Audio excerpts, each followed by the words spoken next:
오늘 나그네 신앙이라는 제목을 가지고 주의 말씀 좀 나누도록 하겠습니다.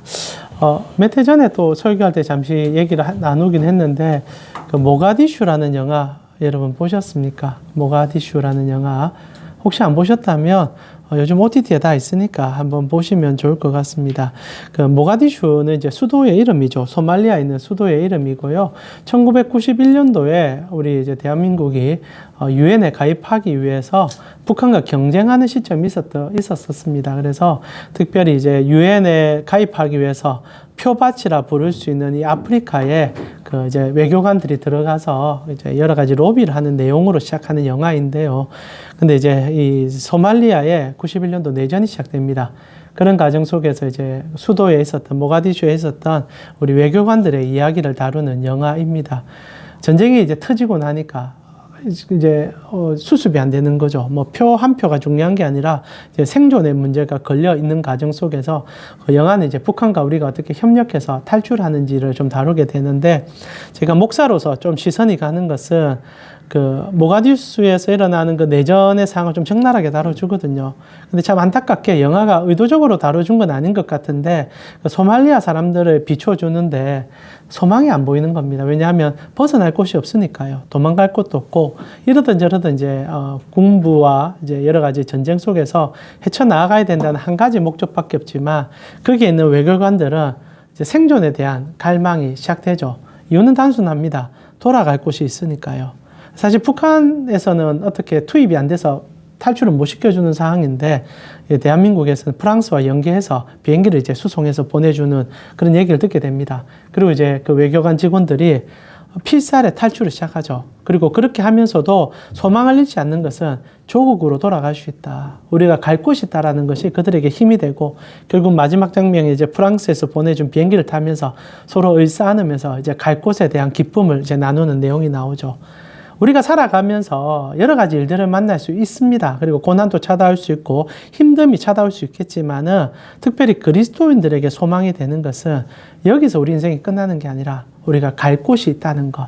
우리에게는 소망의 근원이 되는 곳이 있다는 것. 그래서 이 땅에 있는 어떤 가치가 우리에게 엄습하더라도 우리가 부르심으로 하나님께 나아갈 수 있는 그 희망이 있다면 절대 무너지지 않는다는 것. 그것이 참 중요한 가치가 아닌가 싶습니다. 실제로 오늘 우리가 읽고 있는 베드로의 이야기는, 베드로 전서 이야기는 모가디슈에 일어난 내전보다 더 심각한 고난 속에 일어난 사건을 우리에게 보여주고 있다라는 거죠. 예, 저기 앉으시면 됩니다. 예, 이 모가디슈 안에 일어났던 이런 엄청난 사건처럼 베드로 사도가 사역했던 이 시점에 한 63년경쯤 될 때 네로가 이제 로마에 일어났던 대화재, 저번 주 우리 설교 때 얘기를 나눴었습니다. 대화재를 자기가 수습이 되지 않으니까 모든 화살을 그리스도인들에게 쏘았습니다. 저들이 불을 질렀다. 저들이 잘못했기 때문이다. 그리고 당시에 이제 인기가 떨어지고 있는 네로 황제 입장에서는 좋은 먹잇감이 생겼고 크리스찬들을 핍박하면서 사자밥이 되게 하고 나무에 달아서 매달아 죽이기도 하는 그 과정을 통하여 인기를 다시 한번 얻으려는 일이 시작된 거죠. 정치가의 모락 속에 크리스찬들만 죽어나가는 상황이 됐던 겁니다. 그리고 이제 베드로가 그 고난 속에 해답을 찾지 못하는 성도들에게 편지를 쓰고 있는 내용이 이 베드로 전서죠. 그래서 오늘 본문 17절에 베드로가 우리에게 부탁을 합니다. 우리 17절 같이 한번 읽어볼까요? 같이 읽겠습니다. 외모로 보시지 않고 각 사람의 행위대로 심판하시는 일을 너희가 아버지라 부른즉 너희가 나그네로 있을 때 두려움으로 지내라. 너희 나그네다. 잊지 말아라. 너희는 본향이 준비되어 있는 자다. 지금 네로가 이 제국의 힘을 가지고 너희를 핍박하지만 이거 얼마 가지 않을 거야. 너희는 걸어가는 그 여정이 세상과 다르지 않니? 걱정하지 마. 하나님이 너희를 부르고 계시고 지금도 너희를 지켜주고 있단다. 너희는 나그네야. 너희는 나그네야. 그 말을 해주므로 그 이제 핍박 가운데 있는 크리스찬들에게 힘과 그리고 다시 한번 일어설 수 있는 용기를 붙들어주는 서신이 이 베드로 전서입니다. 근데 말입니다. 저를 좀 집중해 주시죠. 애들 다 오늘 이렇게 서로 앞으로 바라보는 테이블이 되다 보니까 좀 고개를 푹 숙이고 이렇게 예배를 드리고 계시는데 일주일에 한 번 보는 저의 얼굴을 좀 잘 봐주십시오. 예, 여러분 보기 위해서 제 나름대로는 물론 이제 의복이 조금 이렇게 초라하긴 하지만 아침부터 목욕 재개하고 왔습니다. 그리고 향수까지 제가 향수 절대 안 뿌리는데 여러분 만날 때는 향수도 좀 뿌리고 옵니다. 그래서 지금 향기가 나진 않겠지만 좀 봐주십시오. 저를 보기 싫으시면 뒤에 있는 이 공을 보시든지 앞을 좀 보시면 우리가 소망이 있는 게 느껴지지 않겠습니까? 어찌 땅만 바라보시고 계십니까? 자, 우리 앞을 좀 보시면서 베드로가 이렇게 고난 가운데 나그네의 삶을 살자라고 이게 추천을 하지만은 문제는요, 우리에게 이 말이 그렇게 큰 도전이 안 된다는 겁니다. 당시에 이제 모가디슈 얘기도 제가 시작했지만 내전 가운데 빠짐으로 생사의 위기가 있을 때는 우리가 천국의 소망이 있구나라는 것이 생기지 않을래야 생기지 않을 수 없겠죠. 동일하게 여러분이 일상생활 가운데 잠시 브레이크를 가지고 이 예배를 드리러 올 때는 사실 그런 절박함을 가지고 오는 경우는 잘 없으리라 생각합니다. 그러다 보면 베드로가 지금 너무 강렬하게 전달해주고 싶은 이 나그네의 삶이 피부로 안 느껴질 것 같아요. 아마 이곳에 오시는 동안 나 천국 백성이야. 하나님 나라를 앙망해. 주님을 위해서 살아야 돼. 그것이 나의 소망이라고 생각하면서 그 절박함으로 오신 분이 몇 분이나 되시겠습니까? 쉽지 않은 얘기라는 거죠. 그래서 제가 앞에 조금 서두르서 던지면서 여러분에게 이렇게 동의를 구하듯 얘기했지만 저도 압니다. 이게 동의가 되지 않으실 거예요. 왜냐하면 우리는 그런 어려움이 없기 때문이죠. 그런 관점 속에서 베드로가 그런 것과 조금 다른 얘기를 하고 있지만 오늘 우리는 본문 속에서 결국 우리가 잊어버릴 수밖에 없는 환경 속에서 어떻게 하면 잊어버리지 아니하고 하나님의 참 백성으로 힘있게 살아갈 수 있을까를 고민해 보고 싶습니다. 절박하면 주어지지 않지만 실제로 여러분은 어찌 보면 로마 시대보다 더한 고난 속에 던져 있는지도 모르겠어요. 이들은 그 육체적인 고난 때문에 하나님 나라를 보는 은혜를 얻었지만 우리는 일상의 평이함과 그리고 익숙함이 오히려 그것을 보지 못하게 함을 통하여 마귀가 원하는 삶에 노출되어 그것에 더 쉽게 빠져들어갈 수 있으니까요. 그렇기 때문에 오늘 베드로의 말을 단순히 지금 닥치는 고난의 문제가 아니라 보이지 않는 고난, 그리고 여러분을 유혹하는 수많은 인생의 문제들, 그 속에서 어떻게 주님을 더 따를 수 있을까라는 관점으로 보고 싶습니다. 그런 과정 속에 베드로가 세 가지의 중요한 삶의 전환점과 가치를 전달하고 있는데요. 이것을 우리에게 좀 적용해 보고 싶어요. 그게 13절입니다. 오늘 여러 이야기가 나오고 있지만은 핵심적인 13절 가지고 여러분과 좀 말씀을 나누려고 합니다. 자, 우리 13절 한번 읽어보았으면 좋겠어요. 베드로전서 1장 13절입니다. 같이 읽겠습니다. 그러므로 너희가 마음의 허리를 동이고 근신하여 예수 그리스도께서 나타나실 때 너희에게 가져다 주실 은혜를 온전히 바랄지어다. 자, 그러므로라고 시작합니다. 저 앞에 베드로가 환난 가운데 던져져 있는 성도들에게 그리하기 때문에 이렇게 살아가자라고 얘기하는 거예요. 물론 우리에게는 직접적으로 연관 없는 얘기 같지만 베드로가 제시하는 이 삶의 세 가지 방향은 오늘날 또 여러분이 어떻게 하면 건강한 그리스도인으로 하나님이 주시고자 하는 것을 잊어버리지 않고, 오늘 가장 큰 문제는 성도들이 너무 쉽게 하나님 나라를 잊어버리는 것이 문제 같은데 어떻게 하면 그것을 잊어버리지 않고 나아갈 수 있는지를 설명해 준다는 겁니다. 첫 번째로 마음의 허리를 동여매어 달라고 부탁하고 있죠. 그러므로 너희 마음의 허리를 동여라라고 얘기합니다. 자, 여러분 오늘 오시면서 마음의 허리를 동하기가 쉽지 않으셨을 것 같아요. 왜냐하면 우리의 일상은 허리를 동하는 게 쉽지 않으니까요. 실제로 허리를 동여맨다, 이게 무슨 뜻 같습니까? 당시에 의복과 의상을 조금 이해할 필요가 있어요. 우리 같은 경우에는 허리띠를 매는 것으로 이해할 수 있을 것 같습니다. 여러분, 허리띠 왜 맵니까? 바지가 흘러내려가는 것을 좀 막아주기 위해서 허리띠를 맬 것 같습니다. 요즘 잘 나가는 상남자들은 허리띠 안 하더라고요. 저 같은 중년 남성들만 이렇게 허리띠를 합니다. 보통 이렇게 좀 이렇게 핏이 살아있는 그런 청년들을 보면 허리띠 잘 안 하더라고요. 오히려 이렇게 약간 보여줍니다. 육체미를 좀 보여주면서 하는데 여러분 표정이 좀 이상합니다. 왜 제 몸을 훑어보십니까? 자, 이 시간 저를 보지 마시고 밖에를 보십시오. 제 몸은 보여줄 만한 몸이 아닙니다. 자, 중요한 건 허리띠를 이 동여맨다는 말은 오늘날 우리의 인식처럼 바지가 흘러낼 것 같아서 매는 것은 아닙니다. 여러분 아시다시피 로마 시대의 의복은 토가라 부르는 원피스입니다. 의상 자체가 위로부터 이렇게 입는 일체형이죠. 그래서 허리띠를 졸라맬 필요가 없습니다. 오히려 안 매는 게 편한 옷이죠. 근데 말입니다. 실제로 이렇게 또 허리에 동이 맨다는 이 허리띠를 맨다는 것은 로마 의상 중에 어떤 시점에는 이렇게 허리띠를 매야 될 시점이 있다는 거예요. 그게 언제냐? 이렇게 격식 있는 모임을 찾아갈 때, 아니면 누군가에게 중요한 사람과 만날 때, 격식 있는 의상을 보여주기에 허리를 동여 맨다는 거죠. 즉, 우리로 표현한다면 정장을 차려 입는다는 말과 같은 표현입니다. 그러니까 오늘 베드로가 우리가 하나님을 잊지 않기 위해서 정장을 입고 나아가자라고 표현하는 것과 같다는 거예요. 자, 이게 왜 중요하느냐? 실제로 우리가 살아가다 보면 편한 게 좋습니다. 여러분 직장 생활할 때 요즘 캠코는 조금 어떤지 모르겠는데 의상에 제약이 좀 있습니까? 제가 볼 때 그렇게 없는 것 같아요. 조금 이제 많이 좋아진 것 같습니다. 그러나 10년, 20년 전만 하더라도 아마 넥타이를 기본적으로 매야 될 것이고, 옷을 이제 정복을 입진 않겠지만은 맞춰진 옷을 입을 거라고 생각해요. 그러나 그게 이제 서로 너무 딱딱해지니까 넥타이부터 시작해서 좀 이제 편하게. 저도 여러분을 만나러 오면서 목사로서의 옷을 딱 입기라 보다는 여러분과 조금 더 친근감을 갖기 위해서 이런 옷을 좀 입고 옵니다. 여러분 이게 좀 불편하면 얘기해 주십시오. 다음 주부터 넥타이 딱 매고 지금 옷이 다 안 맞아서 넥타이 매기도 좀 힘들어지고 있는데 그렇게 입고 오면 될 것 같습니다. 그러나 제가 이렇게 여러분이 편하니까 이렇게 입고 오지, 제가 여러분의 생소함으로 만난다면 옷을 아마 좀 갖춰 입을 겁니다. 그리고 여러분에게 조금 더 돋보이기 위해서 잘 입으려고 할 것 같아요. 오늘 베드로가 조금은 불편할 수 있지만은 정상적인 그리고 정식적인 모임 가운데 가듯이 그렇게 우리에게 신앙을 요구하고 있다라는 겁니다. 실제로 일상 속에서 편함을 추구하고 쫓아 살다 보면 너무 쉽게 잊어버리고 있잖아요. 모든 것들을. 그런 과정 속에서 우리에게 긴장감을 유도하는 한마디로, 성도는 실제로 우리가 살아갈 때 의식하고 그리고 목적을 가지고 나아갈 행동들이 필요하다는 것을 가르쳐 줍니다. 실제로 여러분 오늘 모임을 참석하실 때 어떤 생각과 어떤 목적으로 좀 찾아오셨습니까?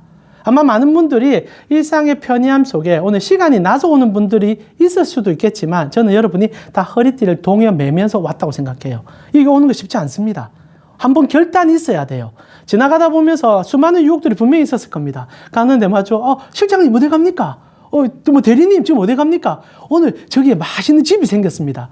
그 순간 허리띠는 풀려나갑니다. 이거 올 이유가 없는 거죠. 그래 갑시다. 그렇게 큰 의미를 두지 않는다는 거죠. 그런데 여러분께서 허리띠를 동여 매셨어요. 그래 갈 수는 있겠지만 그래도 내가 직장 생활할 때 일주일에 한 번은 하나님과 함께하는 시간을 가져봐야 되지 않겠느냐. 오늘 베드로가 그 부탁을 하고 있는 겁니다. 그런 면에서 여러분은 벌써 허리띠를 동여 매신 분들이에요. 허리띠를 한 번 더 쫄라 매시면서 그래도 이곳에서 하나님을 만나보자 라고 얘기하면서 달려온 것입니다. 그런데 중요한 것은 허리띠를 동여 매는 것으로 끝나는 건 아니라고 생각해요. 더 중요한 것은 이제 근신하는 데 있다는 겁니다. 이왕 여러분이 허리띠를 동여 매면서 고민하면서 찾아오셨습니다. 그럼 이곳에서 우리가 무엇을 해야 될까요? 베드로는 여기서 중요한 가치를 붙잡아 달라고 부탁합니다. 오는 것으로 끝나는 건 아니에요. 정장 입었으면 정장 입은 것에 대한 효용을 발휘해야죠. 그냥 입어서 뽐내려고 온 거 아니지 않습니까? 어떤 목적이 있어서 왔다라고 얘기할 때 베드로는 두 번째로 우리에게 근신해야 된다라고 얘기하고 있습니다. 허리를 동여 맨 성도들이요, 근신합시다 얘기합니다. 자, 근신이란 말이 뭡니까? 이게 이제 좀 중요한 말인 것 같아요. 여기서 근신하다라는 표현은 헬라어 네폰테스라는 단어를 번역했던 말입니다. 네폰테스라는 단어는요, 원어 그대로 분석하게 되면 술을 마시지 않는 마음을 얘기합니다. 술 마시지 않는 마음. 제가 여러분에게 금주하라 이 얘기가 아닙니다. 베드로가 하고 싶은 이 근신이란 말은 잠시 하나님께 우리가 허리를 동여 매고 나왔으니까 주님께 집중하여 그분만을 바라보자. 여러분 우리가 술 먹는 모임을 왜 가집니까? 조금 더 편안하게 하고 싶은 얘기를 하고 싶어서 하는 거거든요. 근데 주님 앞에 모임을 가질 때 그리 하지 말라는 얘기예요. 여러분이 의식의 흐름대로 얘기를 나누고 의식의 흐름대로 사람들을 바라보기 위해서 이곳에 오는 것이 아니다라는 겁니다. 오히려 절제하고 금주하고 그리고 하나님 앞에 어떻게 사는지를 서로 돌아보기 위해서 이 자리에 왔다라는 거예요. 이게 굉장히 중요합니다. 여러분 지금 우리가 공동체로 모이고 있습니다. 다 허리를 동여서 의도적으로 모였습니다. 근데 여기서 끝나서는 안 된다는 거예요. 이 모임은 근신하는 모임이 돼야 합니다. 왜 우리가 이 세상을 살아가야 되는데 하나님과 함께 살아가는 삶의 목적이 무엇인지를 서로 말할 수 있는 공동체가 되어줘야 된다는 사실입니다. 그래서 실제로 참 감사하게도 우리가 오늘 같은 경우에도 이제 모임을 이렇게 설교를 마치고 나면 이제 뭐 이렇게 하든 뭘 하든 간에 조로 나눠서 이제 모이게 될 겁니다. 그때 여러분이 근신하셔야 돼요. 우리가 이렇게 예배를 드리고 나서 예배로 끝나면 돌아가면 금방 잊어버립니다. 그러나 베드로가 요구하는 것은 그냥 모여서 허리 동이고 왔으며 목적을 달성하자. 정장 입고 찾아왔으며 그 효용성을 발휘하자. 그게 이제 서로 근신하는 거야. 그래서 이제 모였을 때 우리는 목적이 분명한 겁니다. 그냥 우리 이번 주에 이렇게 살아가다 보니까 내가 어디로 이사해야 될 것 같고 어디로 가야 될 것 같고 어떤 시간들이 있으니까 이렇게 살아가야 된다 얘기도 나눌 수 있습니다. 그러나 베드로가 하고 싶은 얘기는 살아가면서 우리가 주님과 어떻게 살아낼지에 대한 그 근신의 마음들을 나누어 달라고 부탁하는 거예요. 사랑 우리 캠프 선교회 지체 여러분, 이거 굉장히 중요합니다. 근데 말입니다. 이것만큼 안 되는 게 또 없어요. 실제로 오늘 여러분이 마치고 나셔서 이제 3, 4, 5 모일 겁니다. 가장 쉬운 게 뭡니까? 날씨 얘기입니다. 아이고, 오늘 날씨 너무 좋지. 저도 오늘 회장님과 올라오면서 회장님과 제가 아직 깊은 관계가 없다는 이유 중에 하나가 날씨 얘기부터 시작하는 겁니다. 얘기 공유거리가 별로 없는 거예요. 죄송하다는 표현보다는 왜냐하면 일주일에 한 번 보니까 그렇게 큰 얘기 나눌 게 없는 거죠. 그리고 이제 하는 얘기가 이제 서로 이제 관심사의 몇 가지를 포인트를 뽑아서 얘기를 하면서 의식의 흐름에 별로 안 맡기고 그냥 편한 얘기를 하다가 서로 부담 없이 흩어지는 거예요. 이거는 근신하지 않는 삶입니다. 이건 그냥 편한 삶이에요. 그런데 여러분이 이왕 이렇게 허리띠를 졸라매고 왔으면 근신하는 삶을 서로 나눠야죠. 내가 주님을 위해서 어떻게 살지를 나눠야죠. 그래야 우리가 나그네가 됨을 잊지 않을 수가 있는데 실제로 우리는 그렇게 나그네로 살아가는 삶에 대하여 고민하지 아니하며 서로 나누지 않는 것이 실제로 우리의 모임의 가장 큰 문제점이 되고 있지는 않는지를 질문하는 겁니다.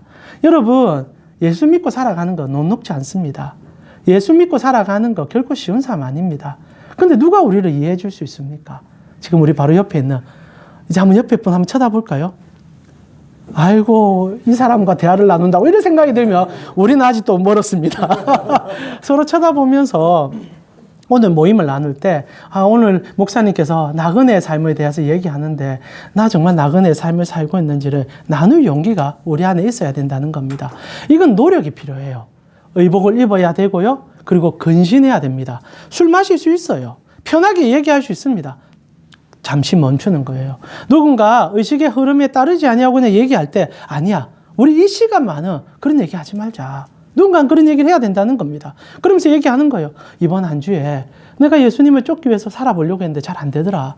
너 어떻게 살았니? 너 어떻게 살았니? 그런 대화 속에 우리가 주님을 향한 마음의 열정과 사랑이 나눠지기 시작한다는 겁니다. 제가 여러분에게 이렇게 도전할 수 있는 것은 최근에 저희 교회가 이 도전을 하면서 어려움을 많이 겪고 있기 때문입니다. 여러분, 의심의 흐름에 안 맡기고 교회 생활하면요, 편해요. 실제로 저희 교회 같은 경우에 여러분 코로나 끝나고 여러분과 교제하는 과정 속에도 저희 교회는 참 어려움을 많이 겪었습니다. 가장 큰 어려움이 무엇이냐? 사람을 서로 믿지 못하는 어려움이 있었어요. 그러다 보니까 교회가 서로 분란되고 뿔뿔이 흩어지는 과정 속에 누군가 특정 인물을 조금 이제 여러분이 집어서 얘기해서 정말 죄송하지만 우리 김용경 집사님께서 저희 교회로 좀 오시게 되셨습니다. 그리고 집사님 얘기해도 괜찮습니까? 예. 집사님이 오시면서 저희 교회를 바라보시면서 집사님이 생각하기에 저희 교회가 지금 근신하지 않는 교회처럼 느껴졌다고 얘기를 하십니다.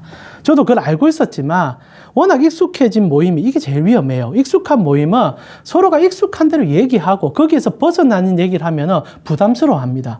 근데 너무 감사하게 집사님께서 우리 교회로 들어오시면서 새로운 사람이 들어오시고 새로운 얘기가 시작된 거예요. 그리고 새로운 얘기는 이거였습니다. 목사님, 근신하는 모임이 됐으면 좋겠습니다. 의식의 흐름에 그냥 우리를 맡겨드리는 게 아니라 하나님으로 어떻게 사는지를 서로 얘기해 봅시다. 너무나 당연한 교회의 이야기인데 우리 그걸 못하고 있었거든요.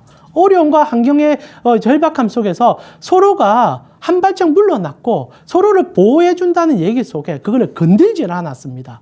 실제로 근신하는 삶은요, 여러분의 삶을 건드려야 해요. 내가 이렇게 살았다라고 얘기해줘야 되거든요. 그게 안 돼요. 그래서 저희가 그거를 알면서도 무시하고 있었는데 집사님께서 그 얘기를 해주고 저희가 어찌 보면 5월 첫 주에 시작하면서 그래 해보자라고 결단을 내렸습니다. 우리가 이제 식사 마치고 설교를 가지고 정말 간단한, 여러분 너무 심플한 거잖아요. 목사 설교 가지고 서로 교제해보자. 이거 너무나 당연한 얘기인데 이게 안 돼요. 첫 주에 저희 모임을 하는데 우리 집사님과 우리 성도님들이 횡설수설 하는 겁니다. 저 깜짝 놀랐어요. 당연히 잘 살 거라고 생각했는데 못 살고 있었던 겁니다. 안 살고 있었던 거예요. 근데 예배 드리면서 그냥 예배만 드리는 것으로 만족하고 있었던 거죠. 그러니까 삶을 나눠보며 근신하는 삶에 대해서 고민하자 하니까 말을 못 하는 겁니다. 첫 주는 그렇게 헤어졌어요. 둘째 주 오니까 이제 막 부담스러워 하는 겁니다. 점심 먹을 때가 이제 힘든 거죠. 그래서 안 오시는 분들도 있었어요. 그러나 의도적으로 또 했어요. 그러니까 이제 말이 조금 달라지더라고요. 그렇게 하기를 저희가 4주를 해봤습니다. 이번 주에 저는 저희 아내에게 가장 충격을 받았어요. 아내가 딱 얘기를 잘 안 해요. 안 하는 이유를 이번 주에 얘기하더라고요. 딱 첫 마디가 무엇이냐. 나는 여러분들을 안 믿습니다. 저도 너무 놀랐어요. 사모가 성도를 안 믿는다고 얘기를 공개적으로 해버리더라고요.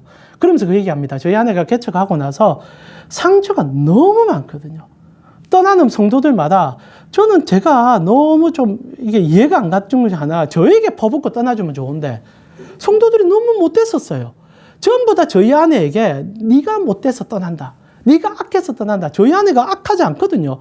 저희 아내가 잘못한 게 없거든요. 근데 본인의 잘못을 잘못이라고 말하기 싫으니까 아내에게 그 핑계를 대고 떠나면서 아내는 직접적으로 그 성도들의 얘기를 듣고 사람을 못 믿는 사람이 되어버린 겁니다. 근데 나눔하면서 피상적인 얘기를 한다든지 하는 건 했어요. 그러나 저희가 근신하기로 결정하고 난 다음에 딱 4주차 될 때 울면서 그 얘기를 하더라고요. 저번 주에 저도 너무 마음이 아팠어요. 이게 근데 이게 안 됐다라는 걸 아니까 정말 너무 제 마음이 무너지는데 아내가 울면서 딱 한마디 하더라고요. 당신들 못 믿는다고. 어떤 말을 할 수가 없다고. 그리고 울더라고요. 그리고 성도님들이 손을 붙잡고 같이 기도해 주는 시간 좀 가졌습니다. 솔직히 좀 무서워요. 어디까지 갈지는 모르겠지만은 솔직히 다음 주가 기대가 되면서도 근신하는 게 맞는가라는 생각이 조금 더 듭니다. 근데 말입니다. 여러분 아시잖아요.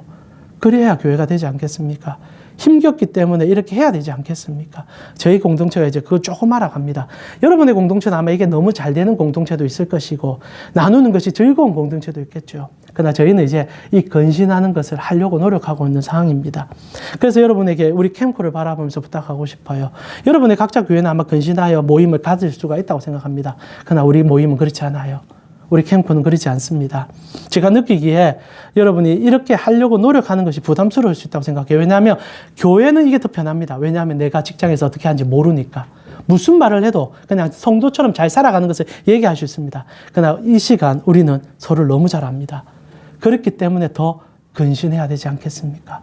여기서 여러분이 하나님을 안 만나면 어디서 하나님을 만나겠습니까? 그래서 바울이 세 번째로 부탁합니다.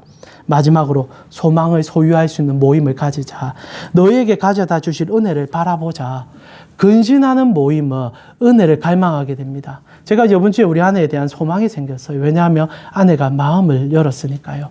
이때까지는 그냥 가식적이었던 거죠. 저도 가식적이었고 다 안 믿어지는데도 목사고 사모니까 할 수밖에 없는 일이 있었는데 이제는 마음을 열었습니다. 내가 당신들을 못 믿습니다라고 말을 한 거예요. 그러면 이제 하나님께서 그 열린 문 속에 무엇을 주시겠습니까? 은혜를 주시겠죠. 그것을 소망하게 시작하게 되었다는 거죠. 저는 우리 캠코 모임이 소망을 가질 수 있는 모임이 되었으면 좋겠습니다. 허리띠 동여매시고 이 자리까지 힘겹게 왔는데 소망을 발견하지 못하고 그냥 돌아간다면 너무너무 아깝지 않습니까? 오늘 이 시간 우리 마치고 나셔서 밥 나누시고 조금 무겁게 얘기를 마무리하지만 웃으면서 얘기하셔도 되고요. 즐겁게 얘기하시되 하나님을 위해서 살아가는 삶을 함께 나눌 수 있는 공동체가 되어줬으면 좋겠어요. 그러나 꼭 부탁드립니다. 근신하는 어려움이 있을 것입니다. 자신을 내어놓기가 쉽지 않고 말하기 어려울 겁니다. 그러나 한 번만 믿어주십시오. 옆에 지체들 믿어주십시오. 그래야 이 캠코가 정말 이곳에서 교회가 될 수 있다라고 저는 확신합니다. 여러분, 여러분의 물리적인 교회, 지역 교회가 아니라 이것도 교회됨으로 이끌어가기를 소망하기에 허리띠를 동여매고 이 자리까지 오신 여러분, 진짜 교회 만듦을 통하여 여러분이 하나님의 소망을 직접 직장 안에서 누릴 수 있도록 여러분이 한 번만 더 근신해 주기를 바라봅니다. 이제 우리 같이 한번 기도하면서 주님께 나아가 볼까요? 근신하지 않는 공동체는 실제로 하나님의 은혜를 맛보지 못하는 공동체인 것 같습니다. 여러분 이곳에 오면서 어떤 근신을 하셨습니까? 어떤 삶의 모습으로 오셨습니까? 저는 여러분이 정말 소명을 가지고 이곳에 오고 있는 것을 잘 압니다. 그렇기 때문에 한 번 더 여러분에게 채찍질합니다. 조금만 더 노력합시다. 조금 더 자신을 내어놓읍시다. 힘겹지만 말을 해봅시다. 여러분 믿음을 낳습니다. 오늘 이 시간 하나님 이후의 모임에 우리의 삶의 의식을 그냥 맡겨서 흘러가는 게 아니라 잠시 저항하고 주님으로 나눌 수 있고 근신하는 삶이 무엇인지를 서로 말할 수 있는 우리의 모임이 되게 하여 주셔서 그 모임이 끝날 때마다 소망이 생겨나는 주님으로 살아내야 되겠구나. 주님으로 살아가는 것이 이것이구나 라는 것을 느낄 수 있는 우리 캠코 선교회가 되게 해달라고 여러분의 이 직장의 교회를 놓고 함께 기도드리며 주께 나아가겠습니다. 같이 기도드리겠습니다. 하나님 감사합니다. 하나님 우리 안에 하나님의 나라를 다하여 주시고 주님께서 부어주신 은혜 속에 우리가 주님을 더욱더 바라보며 달려갑니다. 오늘도 우리 사랑하는 캠코 선교회 지체들과 함께 주의 마음과 주의 사랑이 우리 속에 이루어짐을 고백합니다. 우리 선교회 지체들 삶의 녹록지 않음을 가지는 가운 속에 그래도 이곳에 와서 예배드리면서 하나님 앞에 허리를 동이며 나아갑니다. 그러나 동이는 것에서 끝나지 않아야 하기를 바라기에 오늘도 베드로의 말을 우리 속에 녹여봅니다. 하나님 우리 캠코 선교회가 정말 이 캠코 안에서의 가장 큰 하나님의 교회가 되었으면 좋겠습니다. 하나님을 경험하고 하나님의 경험됨이 성도가 안에 교제가 되어지고 그리고 아버지 이곳에서 예배드림이 내가 이 직장에서 이렇게 살아나가야겠다는 결단까지가 소망이 이루어지는 우리의 공동체가 되어지기 원합니다. 하나님 우리 캠코 선교회 지체들에게 하나님의 용기를 다하여 주시고 주님을 바라보고 주님을 앙망하고 주님으로 기뻐하는 삶의 은혜를 누릴 수 있도록 주님 붙잡아 주시옵소서. 이제 우리 한 번만 더 기도했으면 좋겠어요. 부탁드리고 싶습니다. 여러분이 아마 직장 속에서는 최선을 다하실 것 같아요. 내가 이 직장에서 정말 조금 더 얻기 위해서 아니면 조금 더 진급하기 위해서 정말 무진장 노력하리라 생각합니다. 그거 너무 중요한 거죠. 그러나 여러분 나그네입니다. 그게 전부가 아니거든요.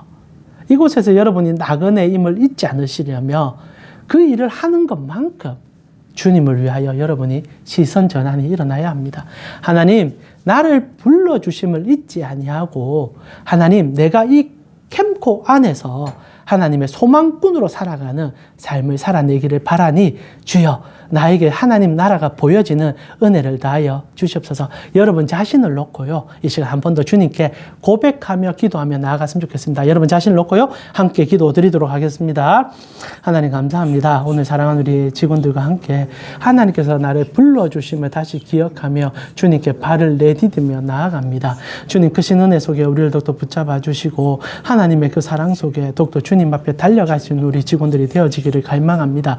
하나님이 소망의 근원이신 주님, 우리의 답답함, 우리의 힘듦 주님께서 아심을 합니다. 그러나 그 답답함, 힘들도 아버지 세상의 문제 속에서 하나님을 어떻게 발견하고 나아갈지에 대한 하나님 그리고 그분이 주시는 영광을 위한 우리의 몸부림을 기억하오니 하나님 오늘 또 이렇게 예배드리는 우리 사랑하는 성도님들에게 하나님의 마음을 덧입혀 주시고 주님을 향한 시선의 전환이 일어나게 하여 주셔서 하나님 이곳에서의 나그네 삶을 주님께 드릴 수 있고 하나님 우리의 본향을 향해 달려감이 기쁨이라고 고백하시는 우리 모두가 되어질 수 있도록 하나님 능력과 은혜를 다하여 주시옵소서.